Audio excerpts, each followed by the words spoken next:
As we leave Canning Street, we swing round onto Catherine Street. Again, this is all still part of the Georgian Quarter.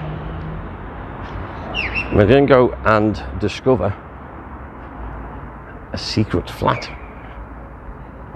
Listen, do you want to know a secret? Of course, one of the big shocks of Brian Epstein's early career with the Beatles, just before they're going down to make their first record, is John tells him that Cynthia was pregnant, and of course they were not married, which could have been a big scandal in those days. So they very quickly got married, and they got married at the Mount Pleasant Registry Office, not too far from here. And of course they had nowhere to live, and it wasn't really appropriate to be living with the parents, certainly not at this stage. And so Brian had his own little flat, which he would use obviously for his private liaisons, with Brian being gay and it still being a criminal offence. So he said to them, right, you can stay there. Now this area is one of the nicest parts of Liverpool city centre now. So it's known as the Georgian Quarter. These beautiful buildings. It was a lot more run down back then, and this was actually part of the red light district, so it wasn't the safest place for a pregnant Cynthia to be. And after a few months, as she was getting more and more pregnant, of course John wasn't around because the Beatles were out everywhere, weren't they, playing? She got scared, she got spooked, and so they decided to leave the flat and go and stay with Mimi. But this is the flat here at number 36, Falkland Street. So they had the ground floor flat here. I mean, it was ideal because it's Liverpool city centre, it's close to where they knew, but for Cynthia, no. It was too risky. She didn't like it, she didn't feel safe, and so they left here, and Cynthia went to stay with Mimi. That must have been very uncomfortable. Can't have been fun at all. It's the two women in John's life who didn't really like each other, because of course Mimi felt that Cynthia was responsible for getting pregnant, and John obviously had nothing to do with that, did he?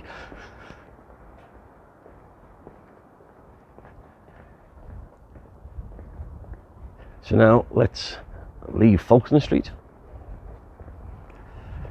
Now those who watch British TV, there was a great BBC series, House Through Time, which looked at one house through a couple of hundred years of history, and that was only just further down on Falkland Street. Fascinating series. If you haven't seen it, it's well worth seeing.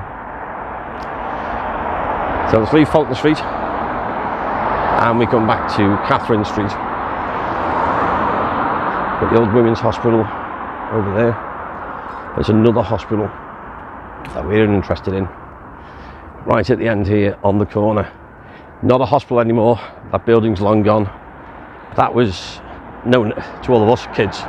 Myrtle Street, that was the children's hospital, the Royal Liverpool Children's Hospital. And that is where, just before his 7th birthday, a young Richy Starkey was rushed because his appendix had burst. And he was seriously ill, seriously ill. He was in a coma for about 3 weeks. And his mum sat with him often through the night because he didn't think he was going to make it. And he ended up missing over 12 months of school, which at that age can really affect your education. Because as we know, a little bit later on, when he gets into his teens, he got tuberculosis and missed the last 18 months of high school. So he didn't do a lot of schooling. But the Myrtle Street Hospital was right on the corner there, and it is now City of Liverpool College, and it's the Arts Centre wing of that college.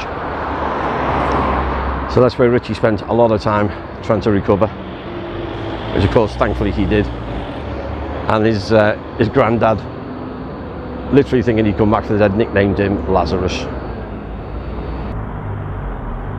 And to commemorate this famous building, this lovely plaque says, on this site stood Myrtle Street Royal Liverpool Children's Hospital.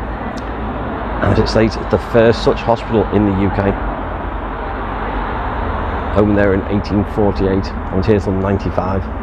So I made a few visits here when I was a kid. Thankfully I was slightly better than Ringo was.